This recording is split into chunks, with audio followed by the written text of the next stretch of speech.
By terrible things in righteousness wilt thou answer us, O God of our salvation, who art the confidence of all the ends of the earth, and of them that are afar off upon the sea, which by his strength setteth fast the mountains, being girded with power, which stilleth the noise of the seas, the noise of their waves, and the tumult of the people. They also that dwell in the uttermost parts are afraid at thy tokens. Thou makest the outgoings of the mornings and evenings to rejoice. Thou visitest the earth and waterest it.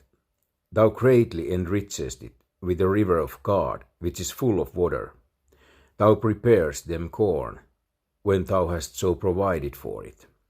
Thou waterest the riches thereof abundantly.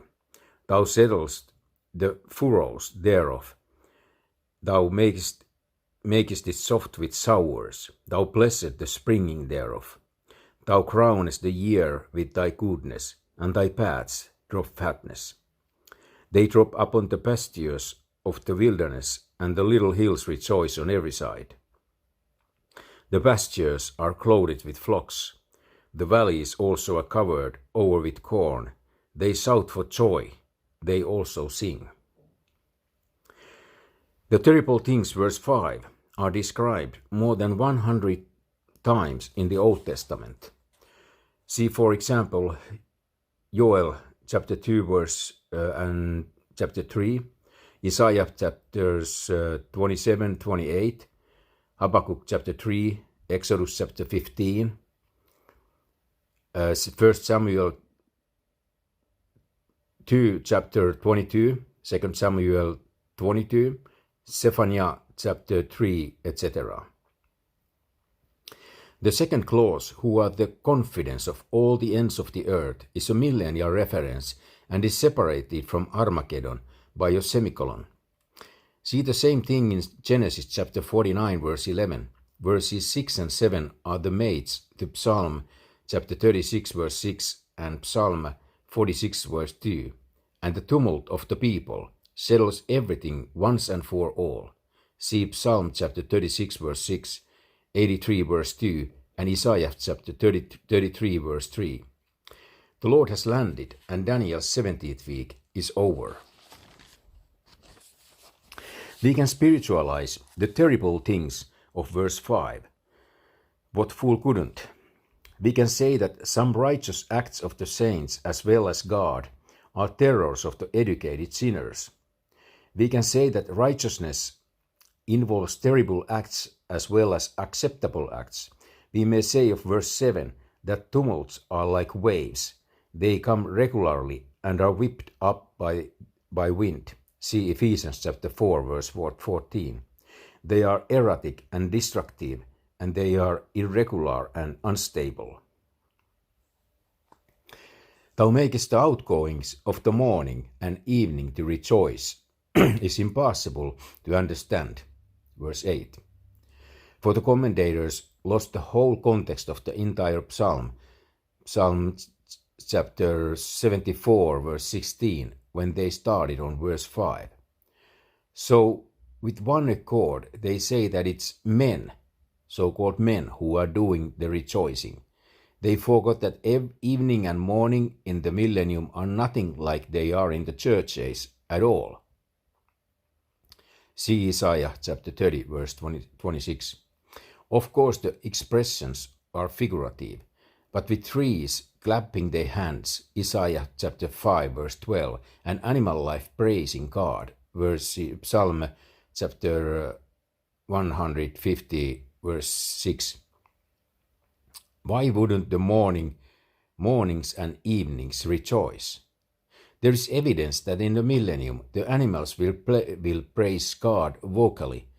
Psalm chapter 150 verse 6. Everything give praise.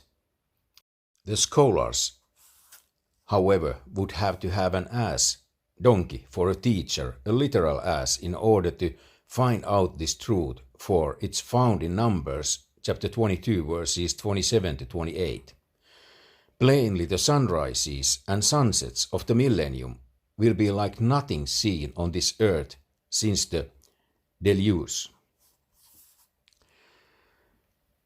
All of this is clear from the English text in any edition of the King James Bible from 1611 to the present.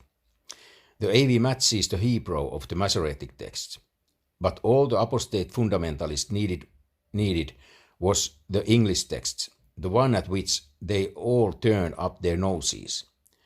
The figures show that night comes on beautifully 365 days a year for 1,000 years, and the sun rises beautifully 365 days a year for 1,000 years. They respond the presence of Jesus Christ. Verse 9 should be compared with Ezekiel chapters 5 to 7, Revelation chapter 11 verse 6, and Revelation chapter 16 verse 4. After all, a river could be full of blood instead of water. See Exodus chapter 7 verse 20. When thou hast so provided for it, corn comes only when God decrees it will come, and only where he has provided the soil and climate for it.